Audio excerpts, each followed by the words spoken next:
Selamat pagi sahabat Bahari Indonesia. Pagi ini saya ditemani Bapak Dirjen Pengolahan Kelautan Kementerian Kelautan Republik Indonesia, Bapak Kuswara, dan juga Kepala Balai Wilayah Sungai Bali Panida, Bapak M. Nur, yang saat ini berada di muara Sungai Tukat Badung. Pada pagi hari ini kita mau berbincang-bincang terkait dengan pengolahan sampah, ya, pengolahan sampah yang memberi dampak kepada wilayah sungai. Karena KKP memiliki tanggung jawab untuk penanganan sampah di laut. Oleh karena itu pada kesempatan ini kita mau berbincang-bincang dengan Pak Dirjen dan Pak Kepala Balai. Mohon izin Pak Kepala Balai, kira-kira seperti apa penanganan sampah yang dilakukan oleh Balai Wilayah Sungai Bali Panida yang telah dilakukan saat ini dari sungai-sungai yang ada di Provinsi Bali? Baik, terima kasih. Sekarang ini kita berada di Waduk Muara. Di Waduk Muara ini luasnya sekitar 35 hektar. Jadi di Waduk Muara juga ada beberapa fasilitas yang kita bangun, diantaranya adalah tempat untuk mengambil sampah yang ada di Waduk Muara ini. Jadi kita bangun bangunan pengarah. Jadi ada dua bangunan pengarah yang ada di sini, lebarnya sekitar 20 meter, dan di masing-masing bangunan pengarah ini kita pasang dua rotari. Jadi rotari inilah nanti yang akan mengangkat sampah yang kita arahkan ke bangunan pengarah ini. Jadi setiap hari kalau musim hujan kita bisa sampai 13 sampai 14 truk untuk mengangkat sampah yang ada di Waduk Muara ini. Terus hari-hari biasa juga mungkin sekitar 7 sampai 8 truk. Jadi kita mengoperasikan selain rotari juga ada beberapa alat berat seperti yang ada di belakang ini, ada ekskavator dan juga ada berki. Jadi berki ini yang mengangkat sampah terapung yang ada di di areal Waduk Muara ini. Di samping itu juga kita ada beberapa tenaga yang melakukan pengambilan secara manual bagi sampah-sampah yang tidak bisa terangkat oleh alat-alat yang kita gunakan seperti yang saya sebutkan. Jadi ini sudah kita bangun dari 2021 untuk pengarah di rotari 1 ini, dan kemarin juga 2023 baru kita bangun di pengarah yang kedua sama dengan rotari. Jadi kami harapannya nanti semua sampah yang masuk melalui Tukat Badung ini bisa difilter, diangkat dengan rotari yang kita pasang. Mudah-mudahan mungkin sampah yang masuk ke laut itu bisa kita minimalisir sebesar mungkin.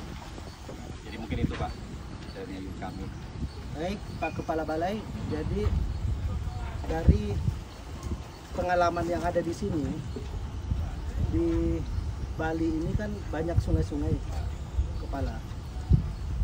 Kira-kira sudah berapa sungai yang dikelola seperti ini, dan yang lainnya kira-kira seperti apa penanganannya selanjutnya? Baik, untuk bendung karet yang kita pasang, jadi memang ada beberapa bendung karet yang kita pasang di sungai yang ada di Bali. Yang terdekat di sini adalah Tukat Mati. Tukat Mati itu juga sama, kita menjaga menjaga sampah yang masuk ke laut, cuman masih kita lakukan secara manual. Jadi kita pasang semacam kayak truss boom untuk menjaga sampah yang masuk ke laut. Nanti itu akan kita angkat secara manual dan kita atur ke tempat pembuangan sampah. Kalau di tempat-tempat lain kita baru memasang beberapa bendung karet yang keperluannya juga untuk PDAM. Tapi itu juga sebenarnya bisa berfungsi sebagai menahan sampah yang masuk ke laut. Kalau kita nanti pasang trek ke depan, kita bisa mencegah sampah. Ada berapa sungai di sini Pak? Jadi kalau sungai yang kewenangan kita itu banyak sekali sebenarnya Pak. Jadi ada 391 das yang kita tangani. Cuman yang relatif besar ada sungai Tukat Ayung, Tukat Badung, Tukat Mati,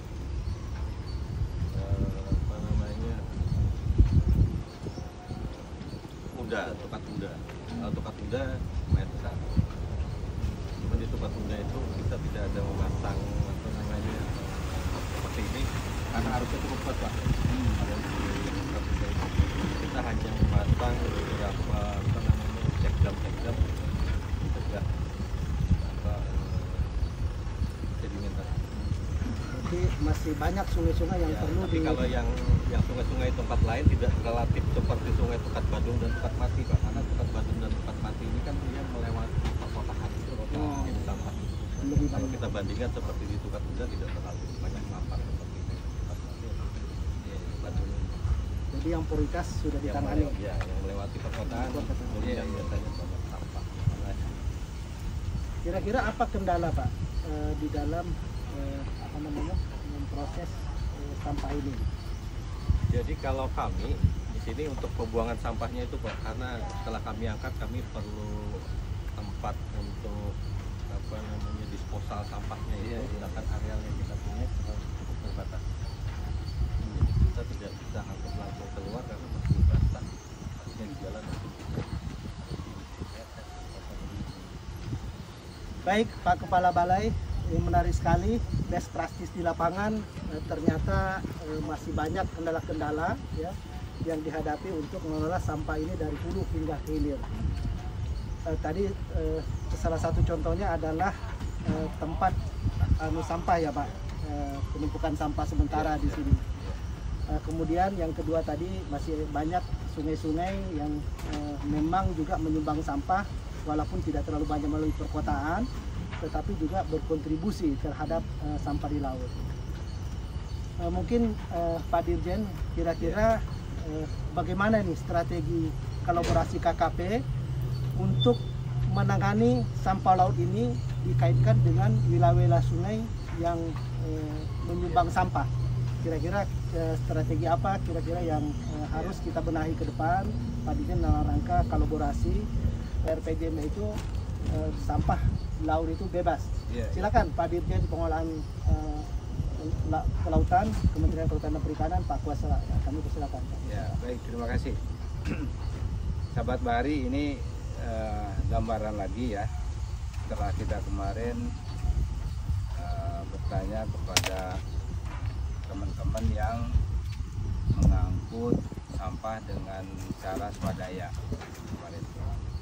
Ini pemerintah melalui BWS di Bali Penida sudah juga melakukan hal yang sama. Posisinya kurang lebih sama, ada di tengah. Jadi sudah terjadi sampah, di sungai. Yang mau menuju ke laut dibersihin di sini, disaring. Persoalannya ini di hulunya seperti apa nih? Dan di hilirnya harus juga diselesaikan. Jadi dua hal ini jangan sampai kita laut sebagai tempat hilirnya sampah, sebagai tempat akhirnya sampah berlabuh gitu. Kalau semua berakhir di laut ya laut jadi seperti TPA lah, jadi tempat berakhirnya sampah semua gitu. Ini yang harus kita cegah ya. Jadi kita berpikiran bahwa mulai dari hulu, kemudian di tengahnya dan juga di ujungnya ini harus kita selesaikan dengan baik. Tentu apa yang sudah dilakukan oleh Balai, oleh Kementerian PU sesuai dengan porsinya ini sudah optimal saya kira ya, dengan kondisi-kondisi yang ada. Persoalannya adalah seberapa banyak sungai yang mengalir ke laut. Di Bali saja tadi ada 300, kemudian yang besarnya mungkin ada sekian puluh. Yang baru disaring ini yang prioritas adalah yang di Tukat Badung ini karena melewati perkotaan.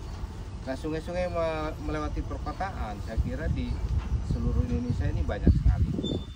Jadi perlu juga ini dipikirkan oleh kita bersama, bukan hanya Kementerian PU yang menangani di tengahnya, tapi di hulunya itu harus benar-benar menjadi tanggung jawab semua pihak supaya tidak buang sampah ke sungai.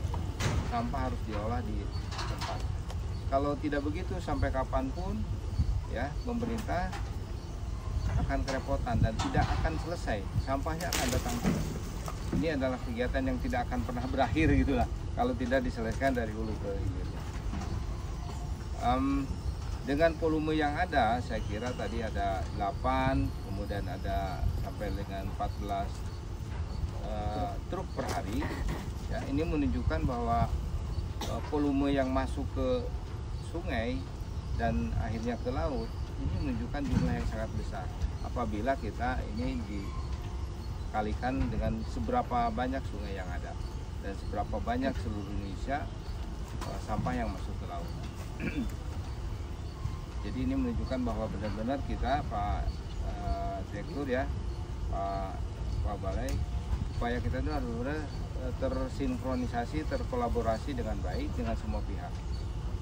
Satu hal saja di sini tadi saya ngobrol tentang pembuangan setelah disaring di sini, kemudian diangkutnya kemana gitu, pasti ke TPA lagi. Nah, di TPA juga jadi persoalan kalau misalnya di TPA-nya sendiri tidak selesai, masih seperti yang sekarang.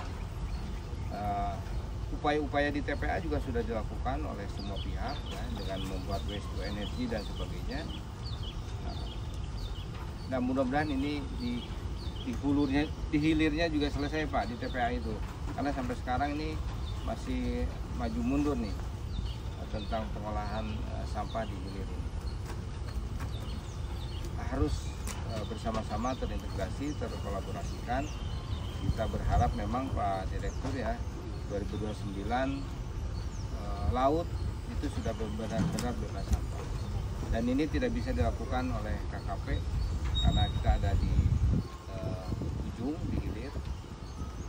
Kita harus maju ke hulunya dan yang paling penting menurut saya kita harus punya strategi di hulu ini dengan baik dengan semua pihak.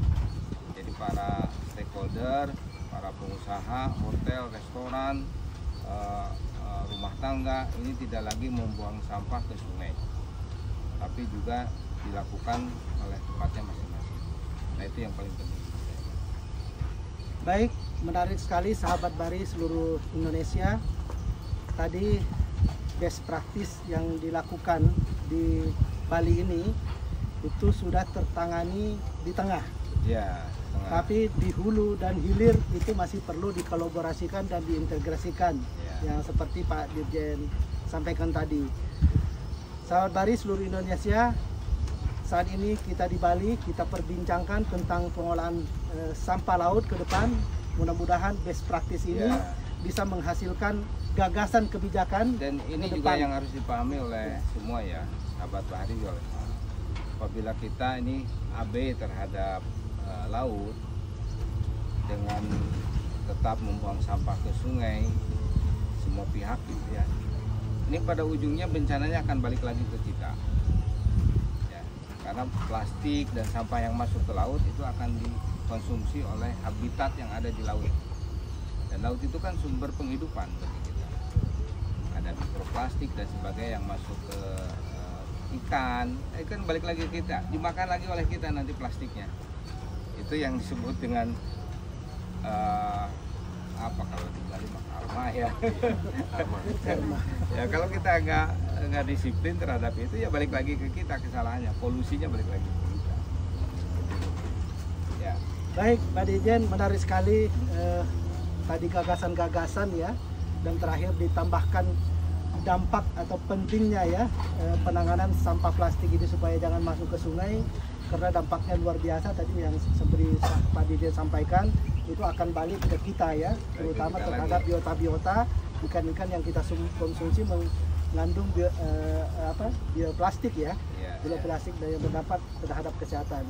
Sahabat Bahari seluruh Indonesia, terima kasih Pak Dirjen Pengolahan Kelautan, Kementerian Kelautan dan Perikanan, dan Bapak Kepala Balai Wilayah Sungai Bali Panida ya, Pak Enur, yang telah menyampaikan best practice atau gagasan-gagasan untuk penyelesaian pengolahan sampah laut ke depan. Kita berharap sampah laut 2029 itu bebas dan bersih. Selamat pagi dan salam sahabat Bahari seluruh Indonesia dimanapun berada.